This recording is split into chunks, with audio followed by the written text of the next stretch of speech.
Buenos días a todos. Bueno, bienvenidos. Gracias por inscribiros en la jornada de registro salarial para la igualdad en el trabajo.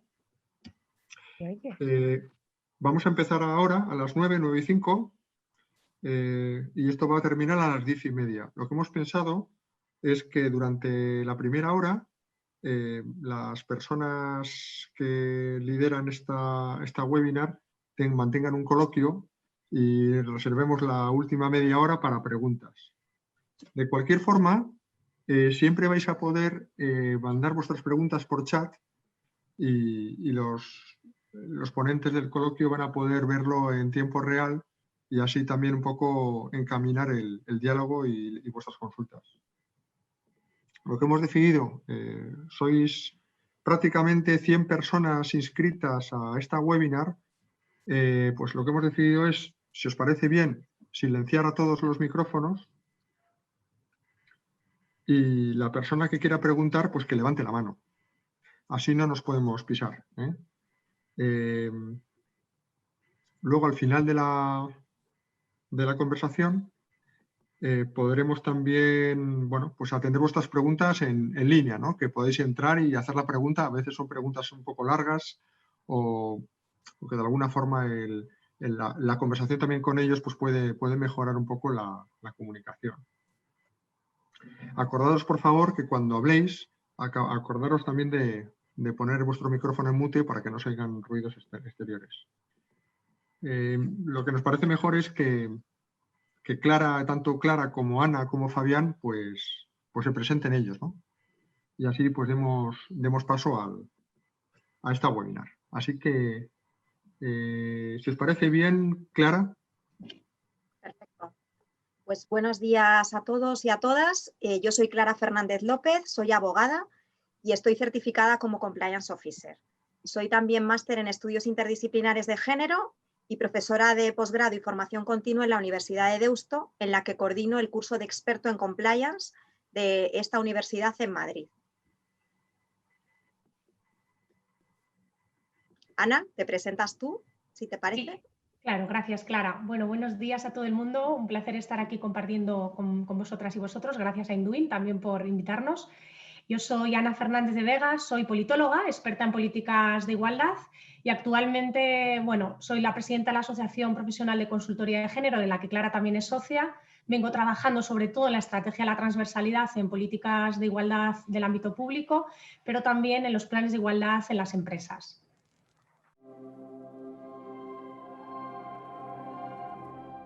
Como sabéis, el Real Decreto 6/2019 de 8 de marzo lo que hizo fue reformar los planes de igualdad en varios puntos e introdujo la obligación empresarial de contar con un registro salarial, así como también de realizar una auditoría salarial a partir de los datos contenidos en dicho registro. Y como sabéis, además, este Real Decreto lo que hizo fue extender la obligación de contar con un plan de igualdad para todas las empresas a partir de 50 personas trabajadoras, con lo cual se amplió enormemente el ámbito de la obligación. Hubo varias cuestiones que quedaron abiertas y, entre otras, el registro salarial precisamente y la auditoría salarial. Hemos tenido muy recientemente un Real Decreto, el 902/2020, que lo que ha hecho es completar varias de estas cuestiones en relación con el registro y con las auditorías salariales.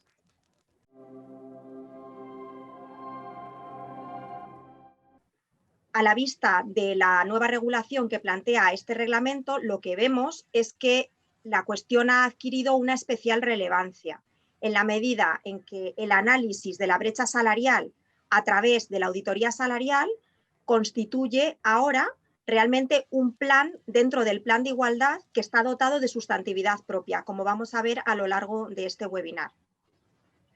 El objetivo del registro salarial y de la auditoría del registro es contribuir a la erradicación de la brecha salarial.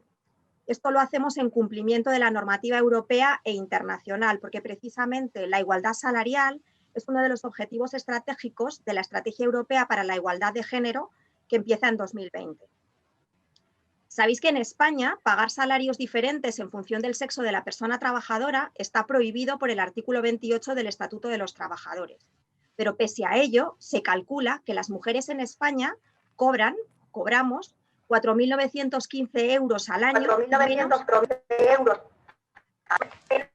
menos que los hombres. Parte de esta diferencia salarial puede explicarse a partir de factores de tipo personal, como por ejemplo son la antigüedad o la experiencia. Os decía que las mujeres cobran 4.915 euros al año menos que los hombres, y que parte de la diferencia salarial la podemos explicar a partir de factores de tipo personal, como es, por ejemplo, la antigüedad o la experiencia. Otra parte, mediante factores como los relacionados con el puesto de trabajo, como serían el tipo de jornada o el tipo de contrato, o también relacionados con el sector o el tamaño de la empresa, ¿no? Pero una vez que consideramos todos estos factores objetivos y los tenemos en cuenta en nuestra valoración, en nuestro análisis de la brecha, siguen existiendo algunas diferencias salariales que no pueden justificarse por una distinta aportación de valor, ¿no? Como serían estos factores, y que solo pueden ser explicados en función del sexo de la persona que está realizando ese trabajo. Todos tenemos claro que si dos personas de la organización ocupan un mismo puesto de trabajo durante el mismo número de horas anuales, han de recibir necesariamente la misma retribución por ello, ¿no? Porque lo contrario sería una discriminación directa que es relativamente sencilla de detectar, sobre todo ahora que contamos con un registro salarial que lo pone negro sobre blanco, ¿no? Y que todos tenemos claro que además está prohibida, como ya he anticipado. Pero en la práctica, las diferencias salariales entre hombres y mujeres tienen más que ver con otras cuestiones, con prejuicios y estereotipos, que con razones objetivas, como las que he mencionado, ¿no? Estereotipos que se manifiestan, por ejemplo, a través de la incorrecta valoración de los puestos de trabajo que se realizan. Estas discriminaciones tienen carácter indirecto y eso hace que sean muchísimo más complicadas de detectar. Se reflejan, por ejemplo, en el pago de distintos complementos o en el encuadramiento en categorías diferentes cuando se trata de trabajos de igual valor. En este sentido, el Real Decreto nos da las herramientas necesarias para poder avanzar en la erradicación de esta discriminación indirecta a través de la identificación de las circunstancias y de los factores que determinan cuándo un trabajo tendrá igual valor que otro. Y esto, a su vez, nos va a permitir detectar en qué ocasiones los trabajos de igual valor se están retribuyendo efectivamente de manera diferente.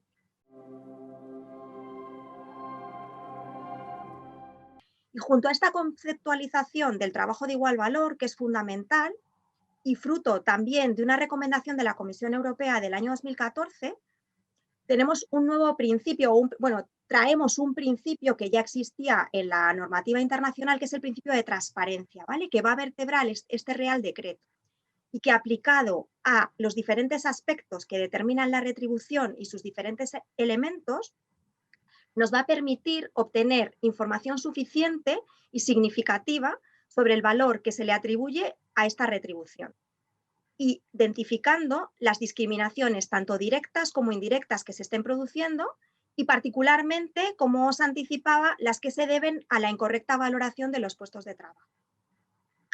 Y precisamente la transparencia retributiva va a permitir que tanto las personas trabajadoras como, en su caso, la Inspección de Trabajo, puedan detectar la eventual discriminación que pueda existir en una determinada entidad y tomar medidas frente a ella. Entonces, no sé cómo lo veis vosotros, Ana y Fabián, pero en mi opinión está claro que esto va a tener consecuencias para aquellas empresas que no den cumplimiento a toda esta normativa, tanto en los aspectos formales, como es el hecho meramente de contar con el registro o realizar la auditoría salarial, como también en cuanto a los aspectos materiales, en la medida en que sigan persistiendo, a pesar del registro y de la auditoría, situaciones de discriminación salarial. Sí que hay una obligación seria con respecto a este tema. Es un avance desde el punto de vista de la igualdad. Sabemos que supone muchas exigencias para las empresas, también para la RLT, también para los sectores de consultoría. Ahora vamos a seguir profundizando en ello, pero es un avance sin duda para para el logro de la igualdad efectiva, ¿no?, a nivel social. Yo os voy a contar ahora muy brevemente y como una manera de recapitular también algunas de las cosas que han dicho tanto Fabián como Clara, cuáles son las claves que establece este Real Decreto, basándonos en esa distinción entre registro y auditoría que ya adelantaba Fabián, y luego con la colaboración entre los tres vamos a ir señalando puntos más específicos de cada una de estas dos patas, de registro y de auditoría. Por tanto, ¿qué hace este Real Decreto? Lo que establece son las características básicas del sistema español de registro retributivo, pero incorporando esa perspectiva de género que nos va a permitir garantizar el principio de igualdad. Y esto es una idea fundamental desde todo el punto de vista del marco general del Plan de Igualdad que ya teníamos obligación de hacer y que comentaba Fabián. Las características yo las he establecido en 5 puntos y os las voy a ir diciendo así una por una muy brevemente. Luego, como os digo, profundizaremos. La primera característica, el principio de transparencia, que es como lo que nutre, lo que da origen, la fuente de este Real Decreto, se alinea con el principio de igualdad. Principio de transparencia y principio de igualdad se alinean como a través de esos registros retributivos que nos van a permitir poder hacer la auditoría salarial que veremos a continuación con más detalle. Segunda característica, y recogiendo también un poco lo que ya han adelantado Clara y Fabián, se reafirma el derecho a la información retributiva. Esto es muy importante también. De hecho, veíamos que hay una posible sanción si no se cumple, si no se permite cumplir el derecho a la información retributiva. ¿Por medio de qué? Del acceso a esa información contenida en el registro, por medio de la RLT, aunque también hay otras circunstancias de poder acceder si no hay RLT que veremos después, y a esa información promediada con respecto a los sexos, géneros, mujeres y hombres, salario base, complementos, ¿cómo se llaman estas otras? Percepciones extrasalariales y también la clasificación profesional por categoría, grupo, puesto que veremos a continuación. Así que ese derecho a la información también se contempla como una de las características del Real Decreto. La tercera, la obligación de realizar ese registro, que ya lo decía Fabián muy bien, y solo es por recordar, en todas las empresas. En todas las empresas. ¿Esto qué hace? Mejora, porque amplía la recomendación de la Comisión Europea del año 2014, que solo establecía para un determinado número de empresas, que si no me equivoco eran a partir de aquellas que tenían 250 personas en plantilla. En nuestro sistema jurídico ahora se mejora porque se amplía a partir de las 50 personas, para todas las empresas que todas las empresas necesitan tener ese registro. La cuarta característica, y esto sí, aquí sí que hay una brecha, se exige la auditoría salarial solo para aquellas que necesitan tener el plan de igualdad. Hasta el año pasado, las empresas que necesitaban tener el plan de igualdad, como seguramente sabéis, eran todas aquellas que fueran de 250 personas en plantilla o más, pero desde entonces ya son todas las empresas a partir de 50. Así que el registro es para todas las empresas, pero la auditoría solo a partir de 50 personas en plantilla. Y la quinta de las características es que tiene cierta complejidad, como veremos a continuación, es que se ofrece el detalle a lo que significa el concepto de trabajo de igual valor, porque nos desvinculamos tanto del trabajo igual, que hacía más referencia a una discriminación directa en el salario, que como tal, salvo algunas excepciones, pero podríamos decir no es una pauta que exista generalizada en el sistema retributivo español, sino esa discriminación indirecta a la que se le refería Clara en un principio. Entonces, hacer el detalle de cómo se establece el trabajo de igual valor va a ser la clave también para evitar todos los sesgos de género o todas esas normas de género que se incorporan en las empresas como reflejo de un marco social más amplio y que están produciendo que exista esa discriminación indirecta en los salarios. Y ya para finalizar, y ahora continuamos con la conversación, tenemos por tanto estos dos grandes productos. El registro, que es un documento, que es un Excel, es una tabla en el que de manera desglosada por diferentes apartados las empresas van volcando toda esa información para hacer los promedios y las medianas que ahora nos exige también la ley.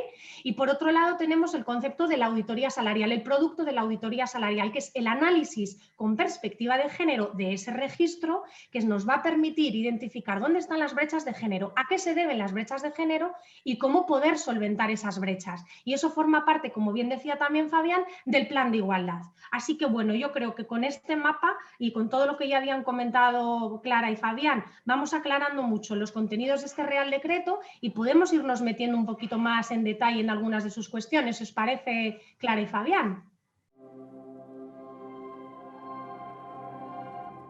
Como os anticipaba Ana, el registro retributivo deberá incluir los valores medios de los salarios, los complementos salariales, y las percepciones extrasalariales de la plantilla, siempre desagregadas por sexo y distribuidas conforme a lo que establece el Estatuto de los Trabajadores. Vamos a ver cómo es esa distribución.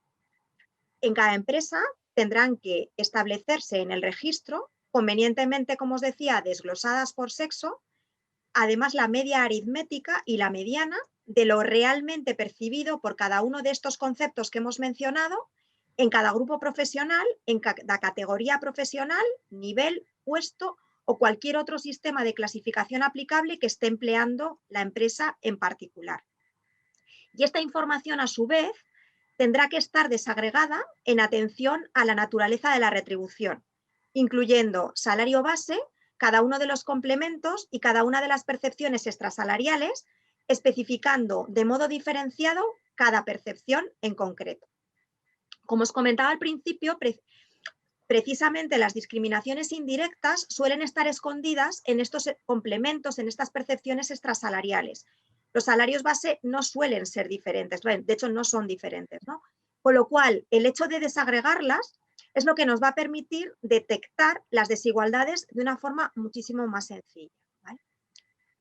Y otra de las cuestiones que podemos plantearnos, también como os indicaba al principio de mi intervención, en relación con el registro salarial, es qué salario es el que debemos tener en cuenta. Porque el Real Decreto no nos lo indica, no nos indica si debemos incluir el salario anual, mensual, diario o salario hora, no lo dice expresamente. Los registros salariales incluyen normalmente como salario de referencia el salario bruto anual, que es de alguna manera el primer paso para poder analizar la igualdad salarial de mujeres y hombres, pero no es suficiente con contar con el salario bruto anual, porque para poder comparar el salario femenino y el masculino es necesario tener en cuenta otra serie de cuestiones, otra serie de situaciones respecto a otras variables que también influyen en lo que cobran de manera diferente hombres y mujeres. Por ejemplo, el tipo de jornada que tiene cada uno, el tipo de ocupación, el tipo de contrato con el que se contrata a los hombres y con el que se contrata a las mujeres, porque todo esto en la práctica es diferente e incide de una forma muy importante en el salario que cada uno percibe.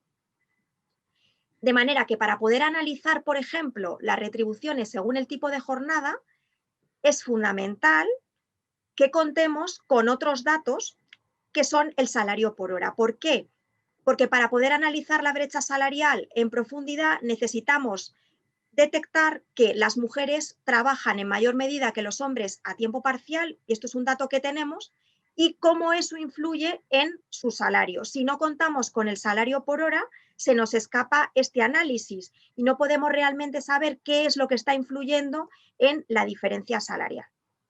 Y de hecho, precisamente, para Eurostat, la diferencia entre los ingresos brutos medios por hora de los hombres y de las mujeres ocupadas es lo que se está teniendo en cuenta para poder calcular la brecha salarial de género entre mujeres y hombres. Luego, es un dato fundamental, por lo que, aunque con carácter general, lo habitual es reflejar, como os digo, el salario bruto anual para poder realizar en profundidad y de manera correcta la auditoría salarial a la que estarían obligadas las empresas a partir de 50 trabajadores, es imprescindible no solo incorporar este salario bruto anual, sino también el salario por hora de trabajadores y trabajadoras.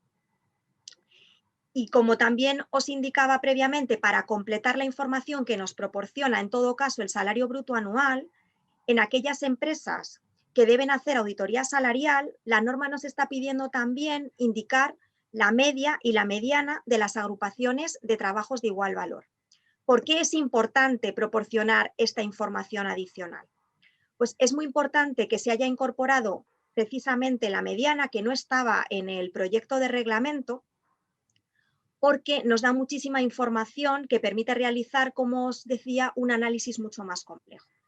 ¿Qué sucede? Que la media es una cifra que en realidad es poco informativa, cuando, como es habitual, hay muchos más trabajadores y trabajadoras en los valores bajos que en los salarios más elevados en las empresas con carácter general. De manera que si solo damos los salarios medios de los trabajadores como elemento de análisis, se distorsiona muchísimo el resultado.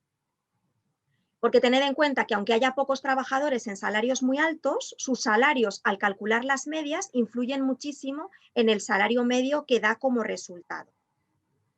Por su parte, la mediana lo que hace es dividir al número de personas trabajadoras en dos partes iguales, las que tienen un salario superior y las que tienen un salario inferior.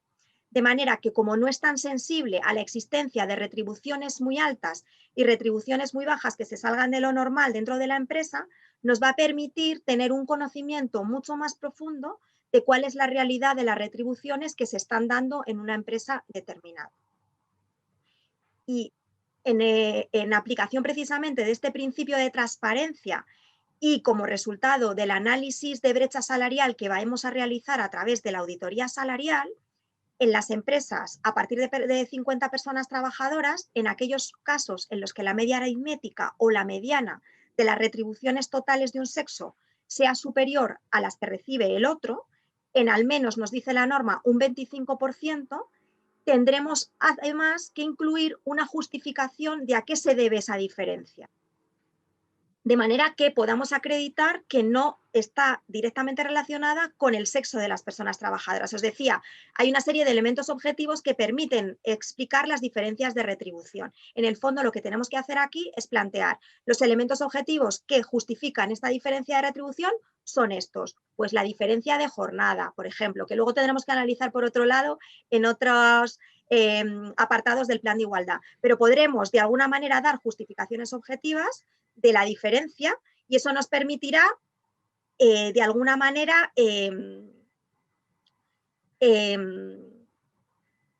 explicar por qué tenemos esas diferencias y por qué no se deben a una discriminación, ¿vale? Solamente cuando veamos que no existen esas circunstancias objetivas que lo expliquen, nos veremos obligados, lógicamente, a tomar medidas dentro del plan de actuación que incluya la auditoría salarial para cambiar nuestro sistema retributivo de manera que no esté reflejando discriminación.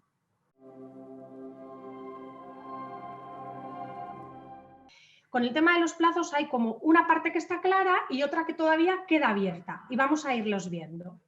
Entonces, la vigencia del registro, o cuándo tenemos que tener el registro. Muy bien. ¿El registro para cuánto tiempo se hace? Para un año natural de vigencia de esas retribuciones, salvo que existan modificaciones sustanciales dentro de la empresa que supongan una modificación sustancial, valga, ¿no?, la repetición de esas retribuciones que se vienen produciendo. Entonces, los registros anuales los vamos a actualizar, los registros salariales, perdonad, los vamos actualizando de forma anual. Ok. La vigencia de la auditoría del plan de igualdad. La vigencia de la auditoría salarial es la vigencia del plan de igualdad de la empresa. Es decir, nosotras tenemos en las empresas nuestro registro que vamos actualizando por lo menos de manera anual, a no ser que se produzcan cambios sustanciales. Y además hacemos esa auditoría salarial. Esa auditoría salarial forma parte del plan de igualdad. Y si el plan de igualdad tiene una duración máxima, que es lo que nos dice la ley, de 4 años, la auditoría salarial tendrá la vigencia de esos 4 años. En algunas ocasiones, para la auditoría salarial se puede dar un plazo menor y eso irá incluido ya en el propio plan de igualdad. Cuando se da una vigencia menor, se hace nuevamente una auditoría salarial, por ejemplo, a los 2 años, ¿vale? Y luego otra vez a los 2 años. Espero que estas ideas queden claras y si no, luego las podemos repasar. Muy bien. En vigor, ¿cuándo entra en vigor, ¿no?, este Real Decreto? Bueno, pues a 6 meses teníamos, ¿no? El Real Decreto dice que a los 6 meses entrará en vigor, es decir, el 14 de abril del 21. En este sentido, bueno, todavía estamos en noviembre, aunque el tiempo va a pasar volando, como todo el mundo sabe, pero tenemos hasta abril para tener el registro, según lo establece este Real Decreto. Así que, en ese sentido, un poquito de, bueno, pues hay tiempo, ¿no? Un poco de balón de oxígeno. Las auditorías salariales, ¿cuándo se deben hacer? Bueno, pues las auditorías salariales, en tanto que forman parte del plan de igualdad, se deberían hacer según los plazos que ya establecía el Real Decreto 6/2019, ¿no?, el del año pasado, que modificó tanto y creó tanto revuelo, y establece los siguientes plazos. Para el 7 de marzo pasado, del año 2020, las empresas de 151 personas a 250 ya deberían haber tenido su plan de igualdad, su auditoría salarial de aquella manera porque no teníamos este Real Decreto, pero ahora deberían ponerse las pilas en introducirla en el plan de igualdad. La siguiente rango de empresas de 101 personas a 150 personas tienen hasta el 7 de marzo del 21. Así que también enseguida. Y el siguiente rango de empresas de 50 a 100 personas hasta el 7 de marzo del 22. Y este sería el plazo para las auditorías salariales dentro del marco que establece el plan de igualdad. Pero se complejiza, o aquí hay una pequeña nota que yo quisiera ahora recordar, porque además la he consultado recientemente con un servicio especial que tienen de planes de igualdad en el Ministerio. El Real Decreto 901/2020, este es el de registro salarial, que es el 902, pero ese mismo día se publicó otro, que es el 901 sobre planes de igualdad, ¿vale? Sobre cómo elaborar los planes de igualdad y los diagnósticos y su registro. Bien, pues en ese otro Real Decreto establece que a partir de su entrada en vigor, es decir, a partir del 14 de enero del año que viene, del 21, las empresas van a disponer de 12 meses para ajustar su plan de igualdad. Desde enero, desde el 14 de enero del 21, 12 meses tienen las empresas para ajustar su plan de igualdad a lo que establece el otro Real Decreto, pero que a su vez está ligado con este Real Decreto que estamos viendo ahora de registro retributivo. Así que ahora estaréis diciendo, Dios mío, qué de plazos nos está dando Ana, me estoy haciendo un lío de muerte. Bueno, lo entiendo, porque es verdad que es un poco confuso, pero nos podemos agarrar a eso y Fabián, que también es experto en laboral, me puede también igual, si no, complementar luego con alguna idea que a lo mejor estoy transmitiendo mal o se me está escapando. Tenemos 12 meses para ajustar los planes de igualdad a ese Real Decreto y tenemos los otros plazos que hemos visto para tener las auditorías y los otros plazos para tener los planes de igualdad según el tamaño de las empresas. Las empresas grandes tienen que correr más. A las pequeñas, bueno, grandes, dentro de estos marcos, quiero decir, las que son más pequeñas, todavía tenemos un poquito más de tiempo ahí. Muy bien. Y lo último que yo os quería decir. Aun dados todos estos plazos, hay algunas cosas pendientes, porque este Real Decreto despeja muchas dudas y clarifica un montón de cosas, pero también deja todavía algunas incógnitas. Por ejemplo, las directrices oficiales para hacer esas auditorías o esa valoración de los puestos de trabajo no están todavía publicadas, no las tenemos. Entonces, va a elaborar el Ministerio o los ministerios, los de Trabajo y el de Igualdad, un procedimiento de valoración de los puestos de trabajo que previsiblemente se publicará para octubre del año que viene, a octubre del 21. A su vez, se pretende hacer una guía para la valoración de esos puestos de trabajo que deseablemente se publicará en el mismo momento en que se haga el procedimiento, pero sin embargo para la guía no nos dicen todavía cuándo se va a publicar. También se quieren establecer medidas de sensibilización y formación, tanto para las empresas como para representación legal de trabajadoras y trabajadores, porque son dos partes clave y sustanciales en esa valoración de los puestos de trabajo. Y para eso necesitan incorporar mirada de género, para poder detectar dónde están esos sesgos que están derivando a su vez en esa discriminación indirecta. Pero todavía tampoco sabemos cuándo se van a hacer ni la formación ni la sensibilización. Y en último lugar, se habla también en este Real Decreto de registro retributivo de una guía para las auditorías retributivas con perspectiva de género, que esto es más lo que haríamos nosotras, las consultoras de género especializadas en la materia, porque esa auditoría, que creo que lo preguntabais por ahí en el chat, sí que debe ser externa, no la puede hacer la propia empresa. Claro, una empresa no se puede auditar a sí misma, lo tiene que hacer una entidad externa. Esto tiene un sentido dentro de todo lo que es la consultoría, ¿no? Entonces, ¿tenemos fecha para esa guía de las auditorías retributivas con perspectiva de género? Tampoco tenemos fecha para eso. ¿A qué nos podemos agarrar? A los plazos que sí que están claros. De momento, entonces, hay que ir trabajando con lo que ya sabemos que son bastantes claves dentro de los reales decretos, con los plazos que se establecen y estar muy pendientes de qué nuevas cosas se van publicando, y sobre todo en octubre del año que viene, cuando nos den ese procedimiento de valoración de los puestos de trabajo. Sé que he dicho ahora un montón de cosas que a lo mejor tenéis la cabeza como un bombo. Las cositas están ahí en los reales decretos, con un poquito de tiempo algún día, si no se puede volver ahí para que lo veáis, y yo creo que esta conversación está siendo grabada, así que también se podrá volver a ella para retomar estas dudas. Con respecto, ahora ya centrados en el tema de la auditoría, ya que tenemos todas estas clarificaciones sobre el registro, yo, bueno, como consultora en la materia he detectado 5 grandes implicaciones con respecto a lo que significa incorporar la auditoría salarial en estos términos dentro del diagnóstico de igualdad para el plan. En primer lugar es que el concepto, la materia, el área de la brecha salarial cobra un valor, bueno, súper central, ¿no? Antes también lo era, sin duda, pero era un ámbito equiparado a todos los demás ámbitos que claramente se establecían ya en la Ley de Igualdad del año 2007 y se rectificaron, bueno, se matizaron en el Real Decreto del año pasado. Entonces, ¿qué es lo que ocurre? Que este tema de la discriminación indirecta aparece como un peso fundamental, sobre todo centrado en la existencia de la brecha salarial. Y esa sería una gran implicación, ¿no? Que toma mucho peso, mucho más cuerpo y relevancia todo el tema del análisis salarial dentro de los planes, dentro de los diagnósticos de los planes de igualdad.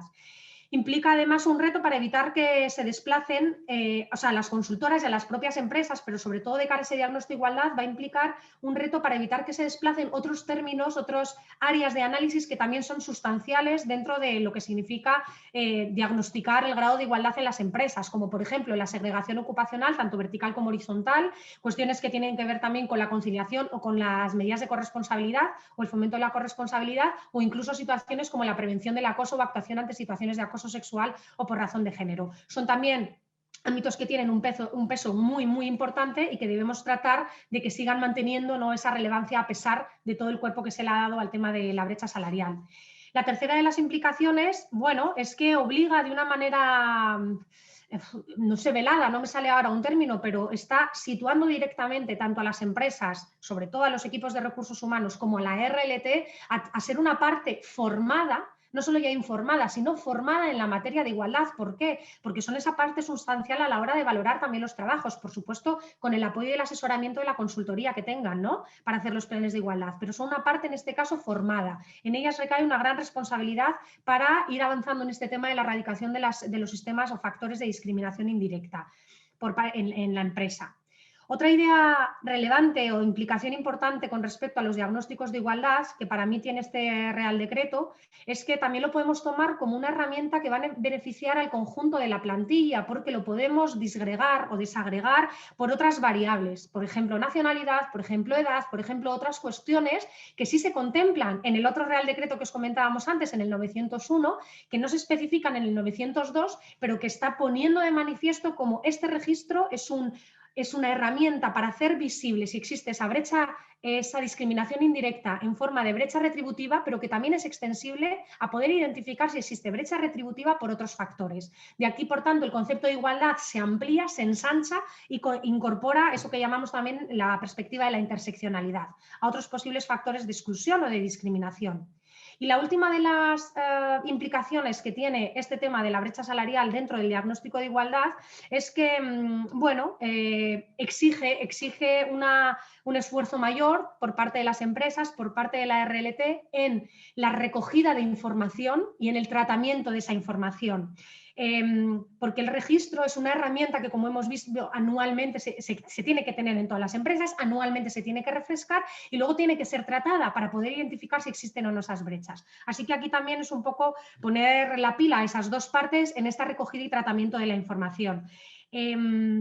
A las consultoras, por nuestra parte, pues nos obliga a un mayor rigor en el análisis porque nos refuerza con muchos más detalles cómo deben ser esos diagnósticos de igualdad y a un mayor esfuerzo en las peticiones de recopilación de la información que no siempre las empresas están dispuestas a dar, incluso y a pesar de que la ley a veces lo exija, ¿no? Entonces, bueno, desde mi punto de vista, no sé si tenéis alguna otra idea que aportar. Estas son las 5 claves que se derivarían en el diagnóstico de igualdad.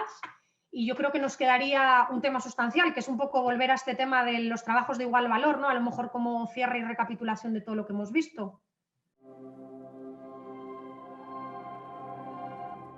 El Real Decreto es verdad que nos da muchas pistas y nos aclara de una forma bastante eficaz cómo valorar los puestos de trabajo y cómo detectar efectivamente aquellas situaciones en las que en la clasificación profesional, como tú muy bien explicabas, se está dando más valor a las cualidades estereotipadamente masculinas frente a las masculinas, o bien también aquellas situaciones en las que las cualidades o aportaciones que tradicionalmente hemos aportado las mujeres no se tienen en cuenta, como por ejemplo el ejemplo que mencionabas de los cuidados, porque no podemos olvidar que todos estos estereotipos que se ponen en juego en la retribución, en el fondo lo que hacen, como también decía Ana anteriormente, es responder a una realidad social subyacente de la que la empresa en el fondo no es más que un reflejo, ¿no? Con lo cual no es tan sencillo que esto salga a la luz, aflore y se vea. Y es verdad que, como digo, el Real Decreto nos da muchas pistas, pero creo que de momento no son suficientes.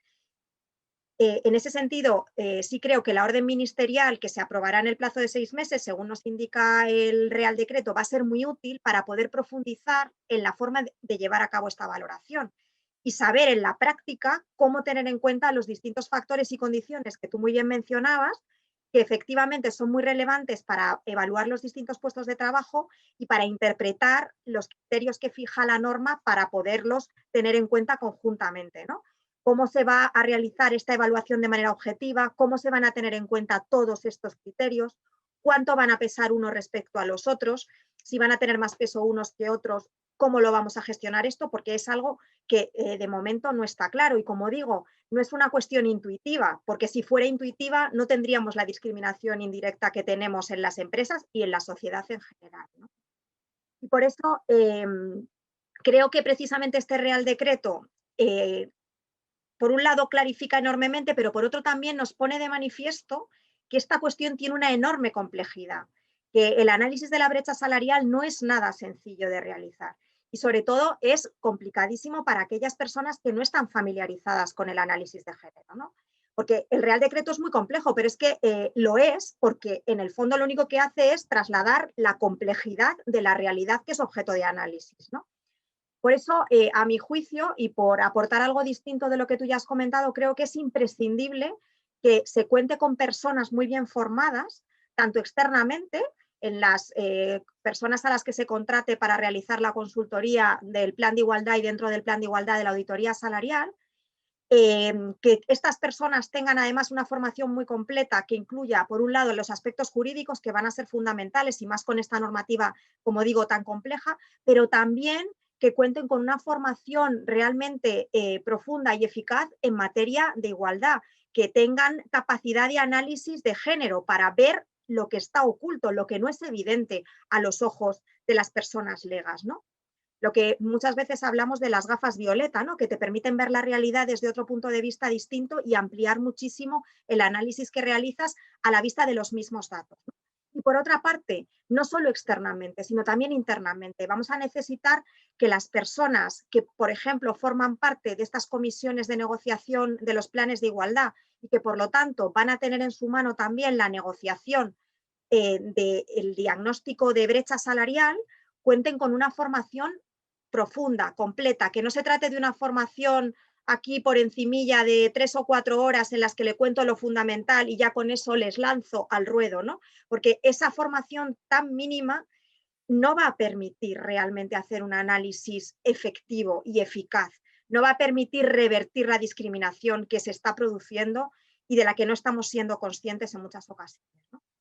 Entonces, desde mi punto de vista, y no sé cómo lo veis vosotros, yo creo que con estas últimas reformas, la importancia precisamente de estas personas que forman parte de la comisión de negociación, la importancia de los representantes y las representantes de las personas trabajadoras, que efectivamente van a formar parte de las comisiones de negociación, o ya lo formaban en relación con el plan, ¿no? Pero me refiero específicamente en relación con el registro retributivo, se ha reforzado enormemente, ¿no? Ya desde el Real Decreto 6/2019, pero desde luego con este nuevo Real Decreto más aún.